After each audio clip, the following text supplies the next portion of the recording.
having sperm isn't enough to bring to the table. I actually have to be nice to her. That is the currency of life. What do you mean? Okay. No, you're saying it like money ain't the thing. Like, even your children won't love you eventually without money.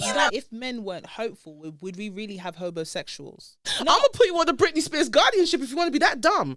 Play with your life. No, you change, because that's what they like to remind us, that women should be bringing. Okay, come on. I met the good, I met the bad. Do I like the ugly? Can I manage this ugly? We're going to be talking about weaponized incompetence. Ooh. My baby looking too good, yeah, she perfect. No, she worth it. When she pull up, all them man, them flirting. And yeah, she know that she a dime. Call up on my line. Told her, baby, bring it one time. Yeah. Just sit down and relax. Yo, what's really good though? It's your girl, Yezzir. I'm here with Chi. Chi is my co-host for the day, and we're going to be talking about it. But before we really get into it, there's a couple things you need to do. Before anything, you need to like, subscribe, drop a comment, and don't be shy. I know the episode hasn't even started, but why not? We're asking some stuff still. You know, that's right. Politely asking. No problem with that. So, before we get into it, Chi, how are you? I'm alive. I'm good. I'm enjoying the housekeeping. It feels like you want to make sure everyone feels good before we get into this. Of course. And the episode for today, we might ruffle a couple feathers. Isn't that what this is all about, though, sometimes? Yeah, of course. Some hard conversations you have at the kitchen table. Exactly. So whether you're watching on YouTube or you're over on Spotify, I have got my audio, my telenovela called Hey, I'm the Big Sis You Never Had, for subscribers only. In the description box down below, you can get yourself one of these cute Hey Sis mugs. Come on. You know that's our music for this. And if you're feeling like a baller shot caller, the money coming down raining, because I'm claiming it for you. We do have the PayPal link down below where you can make a one-off I rate your ting. Or if you are feeling like a swoosh moment, I say, Kobe, then you can do a monthly one. Yes, whatever you want to do, because you rate this ting that is Hey Sis. We're keeping the realness and the path of healing going. Yes. Yes. Yes, we are. Yes. And speaking of realness and healing and that path, today we're going to be talking about weaponized incompetence. Ooh, yes, indeed. Ooh, indeed. So you might find yourself in a situation where you're like, you know what, my man does what he does, and I know what he can do because he's shown me his capability. I don't know who needs to hear this, but your man is lying about how much he really can do in a relationship. Now, hold on. And the reason why I say that is because he's weaponizing his incompetence. It all depends. It all depends. It all depends. But shall we break it down? Well, you finish your point. I have interrupted. I was rude. So breaking that down is to weaponize one's incompetence is to put the burden of the relationship being on women. I think a lot of the times in society, they assume a role for women. Facts. And saying, oh, you know, you're good at this, babe. Or you're so much better at doing that. Or, you know, with women, it's more what you take to naturally. Basically, whatever you need help with, you can do it fine by yourself. You can do it by yourself. And I feel like, if I was going to say it nicely, that sometimes a lot of people underestimate the capability of a man. You know, so whether he's doing it unconsciously, it's all at the same time. All at the same time. So whether he's doing it unconsciously or consciously, incompetence is something that's weaponized. Unfortunately, the person that bears the burden of said incompetence is the woman. We're already going through the triple shift as it is, but today it stops. Ooh. Oh yeah, I feel like if you know something, yep, you can make a change. It's only when you don't know. Yes. And that's what Hey Sis is for, to bring something to your attention where you're like, bro, I thought Thingy couldn't wash the dishes all these years. That's BS. I ain't gonna lie. Unless he's got carpal tunnel, and even carpal tunnel, I'm still looking at you a little sideways, a little, slightly. But you're not wrong. You're not wrong. You're not wrong. Well, you know what? Two things can be true at the same time. You know, I'm a fan of that. Yes. There's men who weaponize their incompetence. There's men who have diagnoses. Yes. But there's also men with diagnoses who can also weaponize their incompetence. That's why you need to be careful now.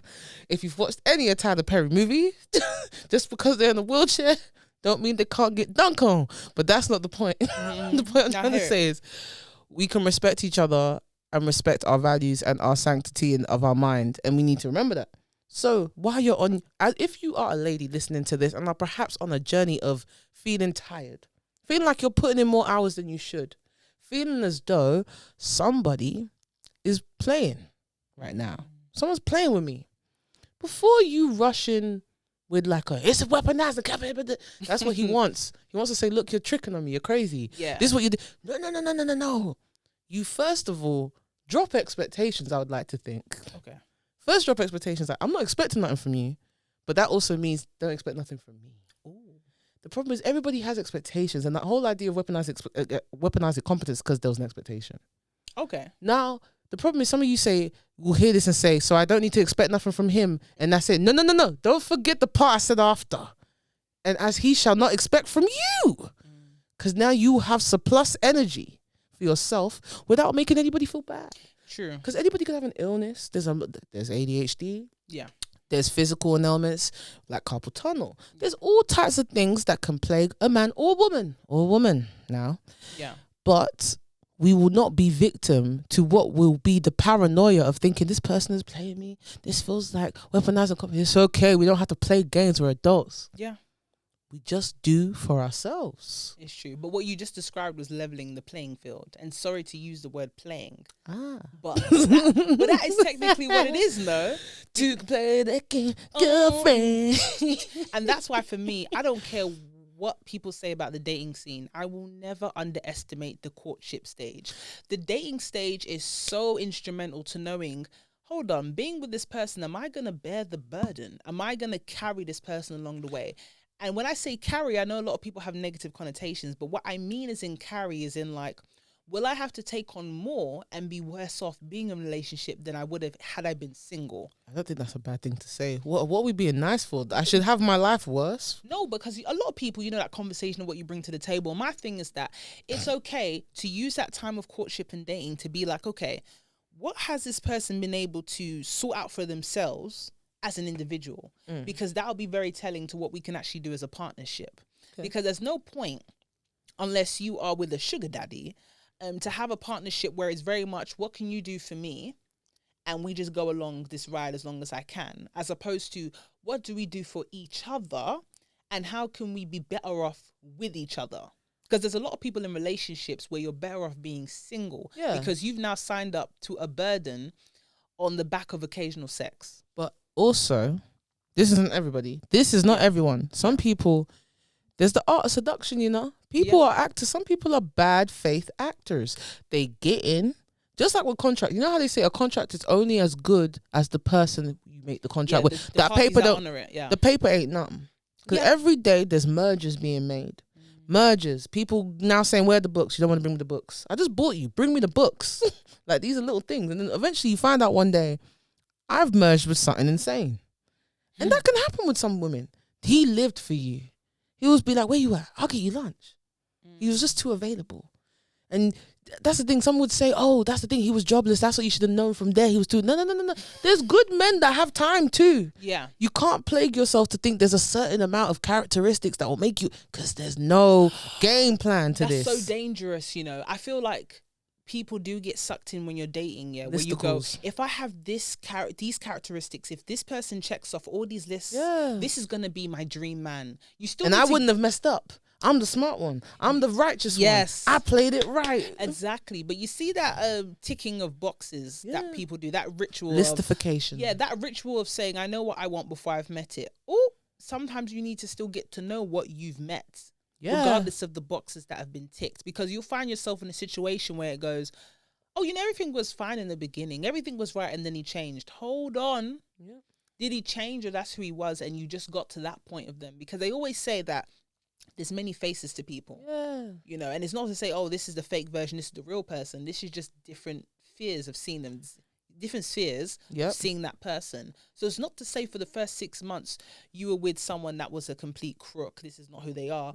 No, you've met another aspect to them. And now you have to sit to yourself and go, I met the good, I met the bad. Do I like the ugly? Can I manage this ugly? Can I manage the ugly? Because the three of them are going to be in this relationship whether you like it or not. Yep. No one's on their best behavior 24/7. And if they are, sis, you better pray. Sis, I'm broke.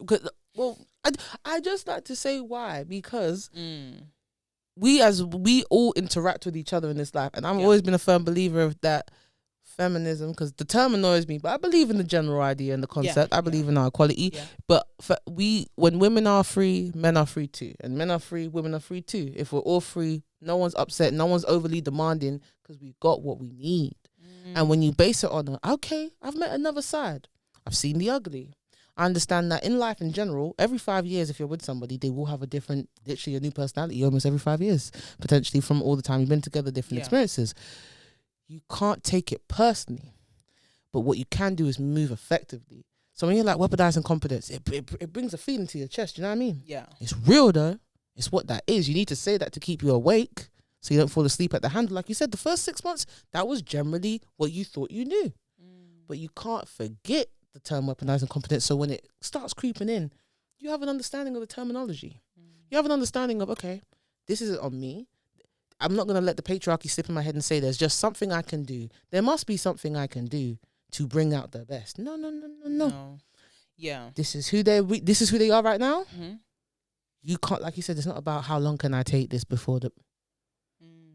If you don't like it, you don't like it. If you don't like it, you don't like it. And it's okay to still be able to say, I don't like this aspect of you, because none of us are perfect. But it's still, you have to kind of use common sense, because by case, it's like, can I not like the aspect that you're, I don't know, you have a gambling addiction? Oh, no, that's just facts. Exactly. Like, I'm not going to affirm that, because that can ruin my life as well. Nothing to but it can be minor things. It can be minor things in the sense of you have a habit of, I don't know, leaving your trainers about in the yard.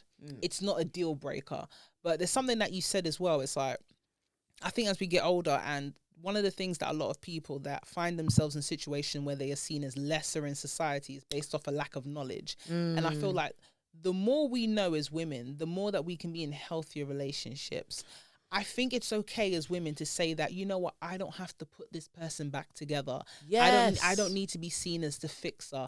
It's okay if, you know what, I don't want to bear that burden because you deem me as a superwoman. Sometimes terms like superwoman, you're so strong, oh my God, you're so patient, can be the death of some women. Oh my gosh, say it again. It comes right next to it. The weaponizing of the incompetence. The weaponizing of the incompetence. That's why a lot of women are like, you know, I'd rather be single. And the reason is because as much as we're told that, oh, we are in our feminine being, we're a feminine being when we're patient, how many of our counterparts, i.e. men that we're in relationships with, are willing to compromise to have a healthy relationship?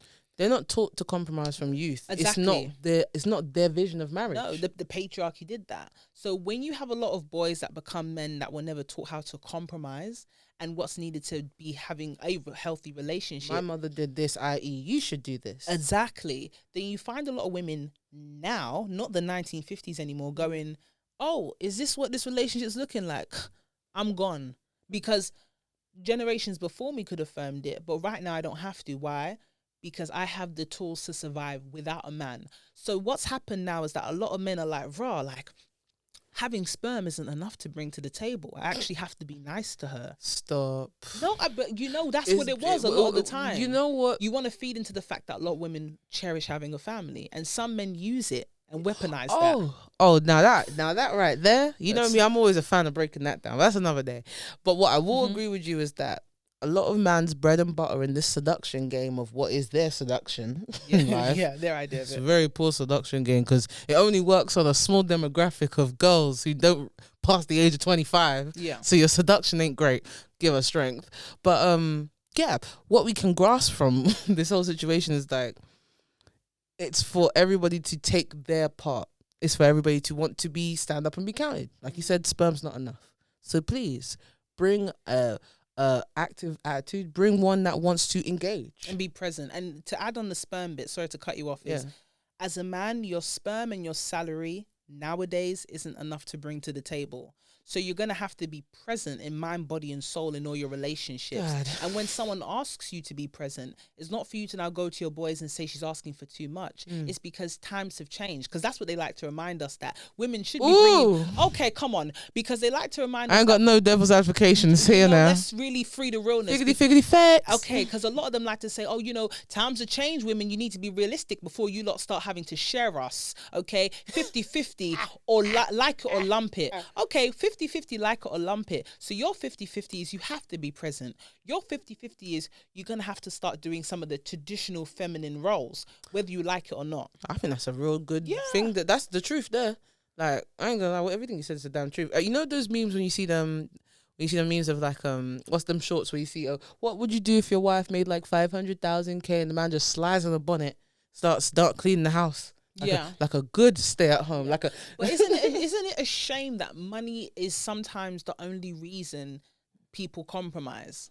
Like, people aren't willing to. That is the currency of life. What do you mean? Okay. No, you're saying that like money ain't a thing. Like, even your children won't love you eventually without money. No, but you know what it is. But you know what it is. The reason why I say that, and I get what you're saying, is because women are raised to value things without money attached to it all the time, and we need to stop that. No. But this is how you get into a thing called marriage, aka indentured servitude. They make you think. Look at the joys of childbirth and serving an idiot when you come home who don't know how to listen to you when you say simple things like, oh, can you do this? And all of a sudden you've attacked his whole well-being from telling him to do something. Give us strength. And this is why I say me. It's not because I don't trust them not to weaponize the incompetence. I know I mean. That's why they say some men don't like women with money. I agree. When I have money, I'm not nice, I think. Now, when I look back on it, I was good to women, but men, I don't even look at you. Why am I looking at you? Not for me. But do you feel that's because your money allows you to be picky?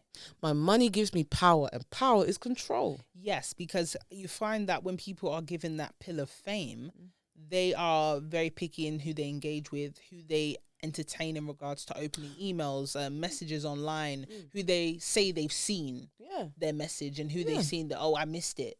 Because I know men do this every day. Men do this every day, but they call it the game, or they call it, I'm a player, or I'm a... No, or you have money and power, or you're a gigolo, so you don't have money, so your power is in between your legs, and you have to play accordingly. Or they'll say stuff like, it's a game of being picked, and if you're not picked, that's just the game. Because that's the life they live. They weren't taught to value themselves in a nice way. I feel sorry for men. Generally, life ain't nice for them, because it's all sweet when people just tell you to let yourself rot. And then all of a sudden they want you to be something amazing after no training. It ain't fun. But once you realize from an early age, like, a lot of boys in the comments can remember the first Christmas their mum got them a Savers wash up set, like a Nivea's men wash set for Christmas. A lot of boys get that early. Girls start getting crap later. Okay. Because girls still kind of dream a little longer, because they at least try to make that BS happen. If you watch The Only Way is Essex, they raise princesses but not princes, as you know. But that's it, because women are raised in a sense of, you be hopeful for every chapter in your life, and men are raised to be practical in every chapter of their life. Hopeless for every chapter. They're hopeless. Like, they say that anytime you say to them, so not anytime, there's some men that are hopeful, but there's a lot of men that you can say, good luck, and hopefully they're like, How many times do you see a man that's generally like, I'm nodding around, nodding and agreeing to you saying good luck? Yeah. And it's because of the socialization. They've been socialized to be hopeless, fam. And you can't, you think so? I feel like they've been socialized to be hopeless. And whenever things go well, it's the sheer luck of the fact that no one cares about them. But you know what? So they're throwing themselves into stuff. I feel like a lot of men are hopeful, because if men hopeful, they aim high because they're hopeless. You get what I'm saying? When you don't realize, when you think everything's a loss, nothing's a loss. But hear me out, because if men weren't hopeful, would we really have homosexuals? Yo, I see you watching this episode, chilling. Probably got your Hey Sis mug. But with the Hey Sis mug, you need to make sure that you like, subscribe, drop a comment. I'm going to give you a minute to do that. Yeah, that's enough time. Let's get back to the episode. Loss. Nothing's a loss. But hear me out, because if men weren't hopeful, would we really have homosexuals? Because hear me out, you got to have a lot of hope in your head to think you can live under someone's roof and eat food out of their fridge for nothing but something in exchange. That's all I'm saying. Okay, for me, I just feel like you're hopeless, and it's your hopeless situation that makes you make risky choices. Like, you will have the nerve to sleep at someone's house, think that's all you can do, and on top of that, you'll cheat. Yeah, so I'm talking about that guy. But there's no sense of responsibility with that. But that's why I talk about the weaponized incompetence. That's why when you're doing weaponized incompetence, you're falling into life on purpose. Because someone's always there, whether it's your mom, a sister, a girl at school, a teacher at school, someone that will just tell somebody around you to just do it. Oh, F's sake, I'll just do it. Okay, so do we take it back to the mothers? Are we saying that mothers need to get a better grip of their boys so they can be better men? No, it's their father's job to make their son self-sufficient, because a woman can only do so much. Yeah, I can only make my son as self-sufficient as, well, for me, my mother and father, my father quite raised me like a boy. Yeah. So I'm quite sufficient. Yeah. So I feel like I could teach my son some things, but there's a lot of things I can't get across. Okay, so should we talk about the fact that we need to embrace the richness of having to be raised by both genders, that one shouldn't lack having either. them in your environment. Or having them in your environment, so it can be in the form of an uncle, an auntie, a grandparent.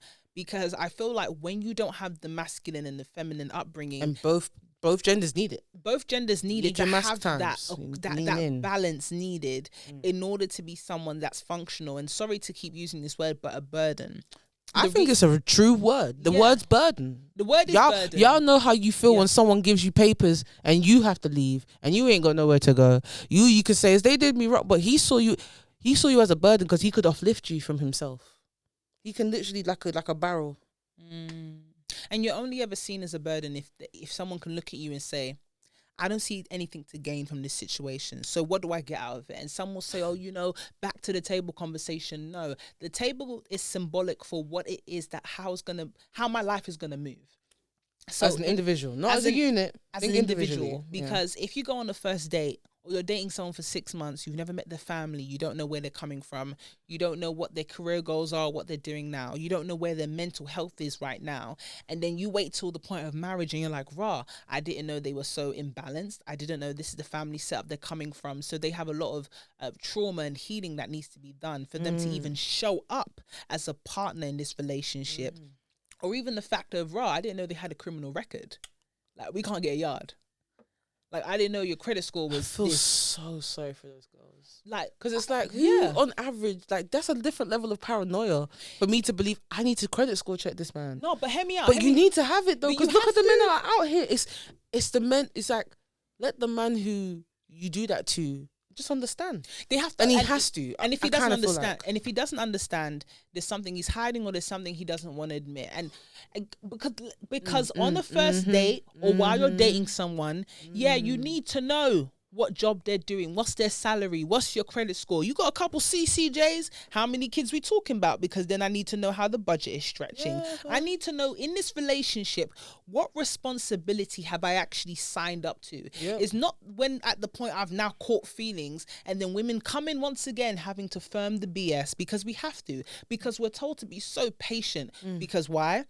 You guys can't afford to be picky because you're on a biological clock. However, if men were on a biological clock, would that mean that they'd become more responsible at a younger age? I don't know, but I can 100% guarantee you that it would change the narrative that we're in right now, because a lot of men are getting older and saying, I don't need things like marriage, or I can afford to wait. You know what it was? Because we don't have what, Nicole? God's give me strength because of war and illness.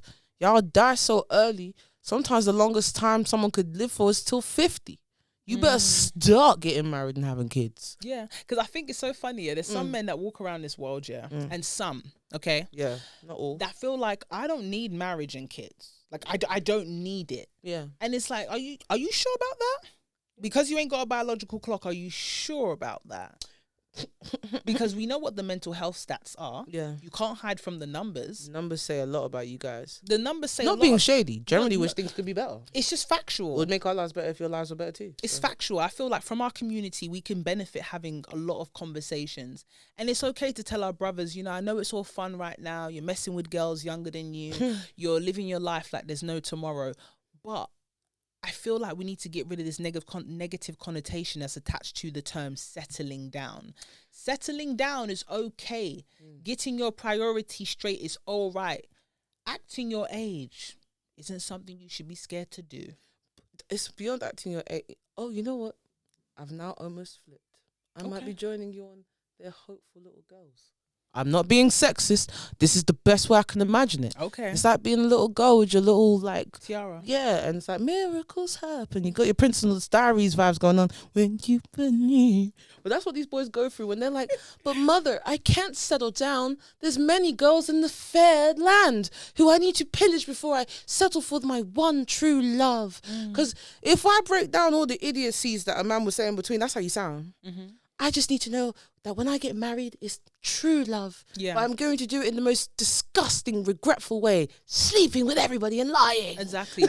That's how You they tapped people. that's how they try to kind of Justify the mess. search of love. You know, women will coin the phrase, "Oh, you know, kissing frogs." Men will say, "You know, I need to sow my oats, my royal oats." And then Sow my and oats, just that's coming it, back sow. to the weaponized incompetence, if we could give like a plain example of that, is for example, if you ask your man to wash the dishes and he purposefully doesn't wash it well enough and there's crumbs and da on it, and you go, "You know what, I'll do it myself," whether it's consciously or subconsciously, because I'm going to give them the benefit of the doubt, they know what they're doing. Because if someone wanted to do something well or show up in the capacity that you needed them to do it, they would. And weaponized incompetence will only be a weapon as long as you allow it to be. I agree. I just want to also agree with you there, because like you said, BOD. Mm-hmm. For those who, I'm going to benefit of the doubt, I'm going to just say the name, the Simone Biles of the world. Love you.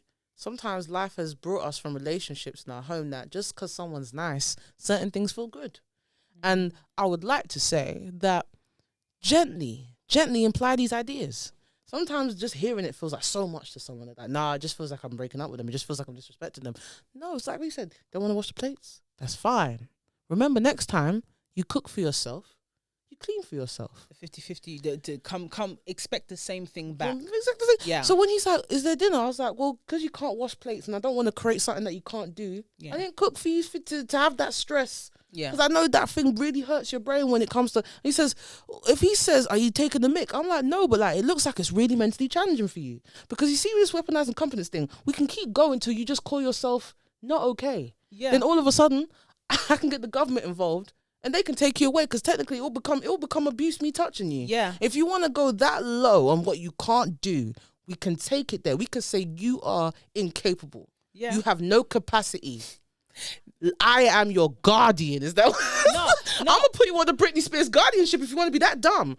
Play with your life. No, you know, because it is. But I will say this as a heads up to men. Yeah, Play with your life, there's men. some women that can do the back and forth, but you have to understand, women as beings, we may handle or firm something for a time, but there will be a time when we say, you know what, I've reached my capacity. You're about to live in the garden shed. That's it.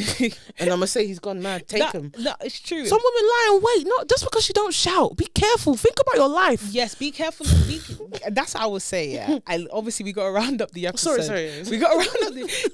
She is taking it to another level. But No, I just said people need to worry. No, of course. I feel like you should be wary of the woman that stops speaking. You should be wary of the woman that no longer complains and voices her opinions about the relationship, because that is a woman that you're. Don't forget to subscribe to Hey Sis UK so you never miss out on an episode.